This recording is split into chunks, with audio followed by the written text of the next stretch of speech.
You've got a fire in your belly, a passion to serve, and an insatiable drive to contribute.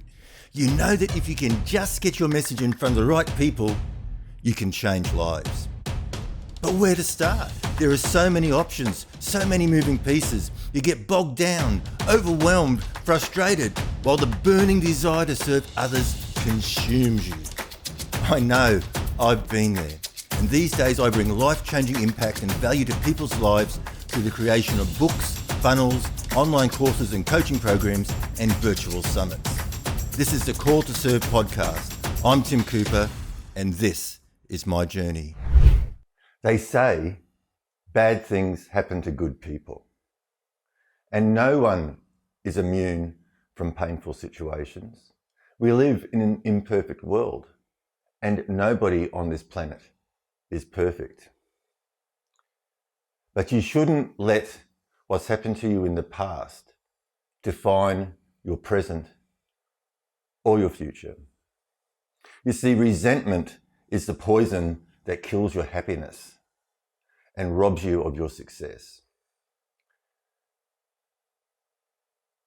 And I wish I had known this 24 years ago, because as I mentioned in episode 0, my story, I spoke about how I was ripped off for over $1 million. And that had a major impact on my life moving forward in many ways. And then sort of leaving that software company and then going and working for 6 years with the opposition company and writing software in opposition to the stuff that I developed. Just really built on that resentment. So I was quite unhappy for 6 years following being ripped off. And as a result, initially, I insulated myself. I wrapped myself up and I just wouldn't let the outside world come in, because I just had enough pain. I'd been ripped off. I'd lost faith and trust in people. And at the end of the day, the only person I was really hurting was myself. And over a period of time, the memories of that event of being ripped off faded. And I thought I was getting on with my life. Sure, I was seeing success. Sure, I was working hard. But I wasn't seeing the success I wanted. I just always seemed to get in my own way. And I really didn't understand why. I was just always getting frustrated. Like, how can somebody with my skill set and experience and all the work I'm doing not see the success that I'm looking for? And then the realization hit me about 2 or 3 years ago. I was doing a Facebook Live at my son's football game, funny enough. And to illustrate my point, I brought up how this software company had stolen my software from me. And as I'm talking about it, and this is like 21 years after the event, all these feelings started to well up in me, and my chest tightened. And I realized, even though I hadn't been thinking of it consciously, it was still affecting me. And I thought, wow, I thought I had got over that. And I hadn't. And at that time, I really didn't know how to address that. And then in recent times, through doing self-development, as I said, working on myself, I learned the very important lesson that just because you don't think about it doesn't make it go away. And if you don't address the problem, or the feelings, or the hurt, the pain, if you don't address it, it just goes deep. So it goes out of your conscious mind and just buries itself deep into your subconscious mind. And that's probably the most dangerous place for something like that to bury itself, because you're totally unaware of it. But it's there just working away silently in the background, just getting in the way of what you want to do, because you've got this unresolved issue, this unresolved pain, and you want to protect yourself from that pain, so you are subconsciously now sabotaging yourself. And that was a major aha for me. As I said, resentment is the poison that kills your happiness and stands in the way of your success. So how do you get over it? Well, you let go. We all have had painful situations. And if you hold on to that pain and that resentment, it eats you up. And it can even cause physical illness, okay? And whether you believe in God or the universe or some other greater power, what you need to do is just let go of that pain and forgive the person or the organization or whoever it was that caused you that pain. Just let it go. Don't bottle it up.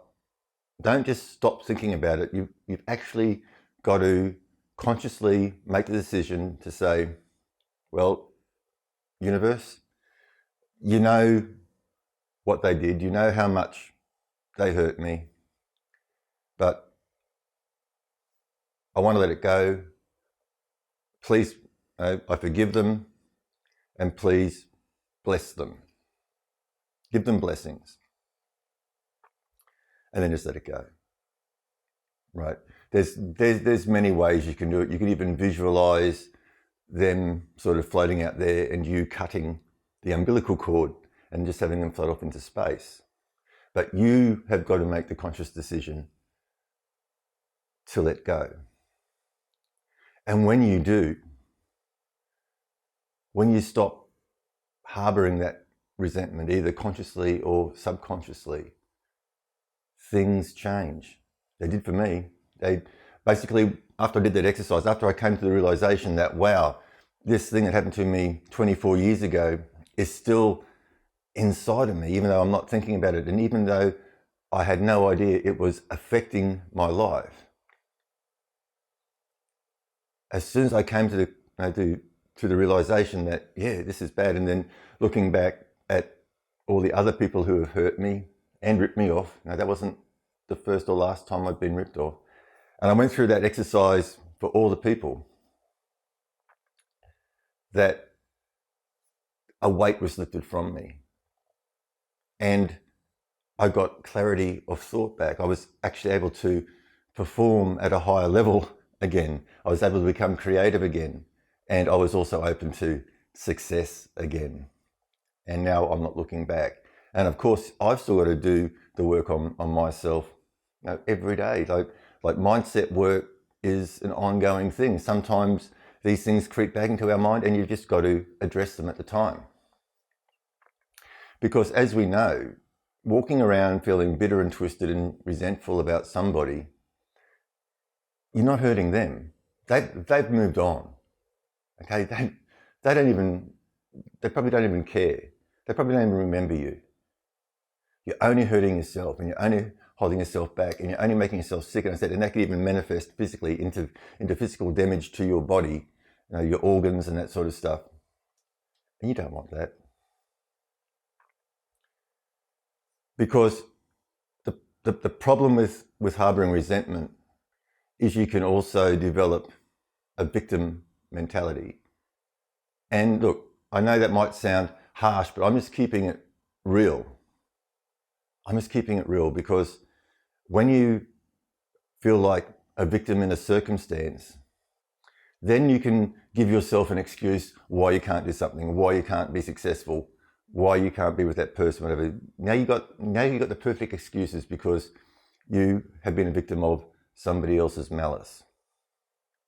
But the problem is, you can't have excuses and success. You either make excuses why you're not going to do something, or you just address it and move on, and then work towards your success. Worry about you. Don't worry about the other person, right? Don't worry about them. They've done what they've done, and it's time for you to move on and succeed. And so you won't see the level of success that you should receive if you're holding any sort of resentment against anybody.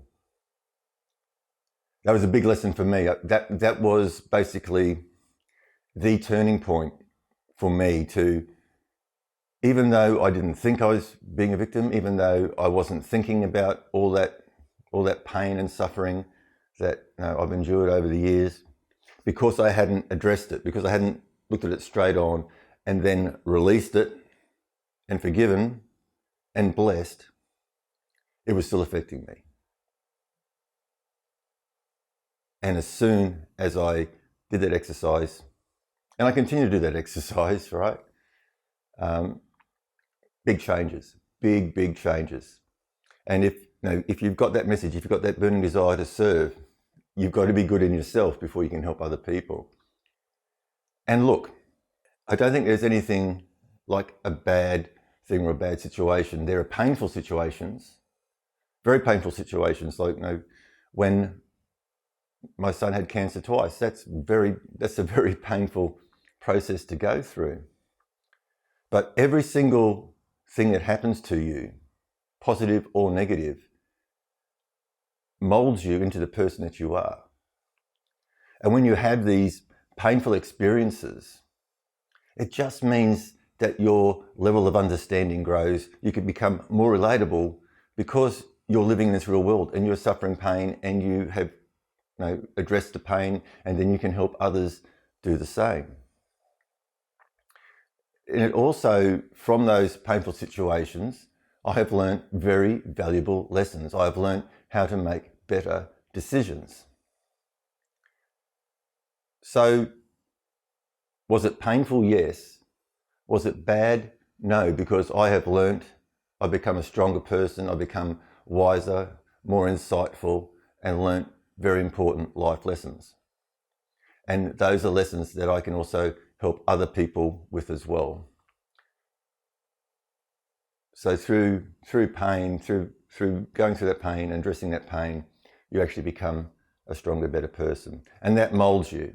But the pain or those situations shouldn't, once again, define your present or your future. It just builds you as a person. So I hope you found that useful, because I'm sure I'm not the only one on the planet who has been through that. So, once again, if you haven't done so already and you found this information interesting and useful, insightful, inspiring, please hit the subscribe button and a little bell. Give it a thumbs up. Got any thoughts, comments, questions? Just drop them below. And in a few seconds, a playlist will appear around about here, and you'll get access to all the previous episodes of this podcast. If you're listening to this podcast on another platform, and once again you found it useful, please follow the show and give it a review. If there's a way for you to reach out to me via the platform, please do so. Otherwise, I'm always available at tim@timcooper.au. That's tim@timcooper.au. I'd love to hear from you. Okay, that's it for the day. So until tomorrow, you take care.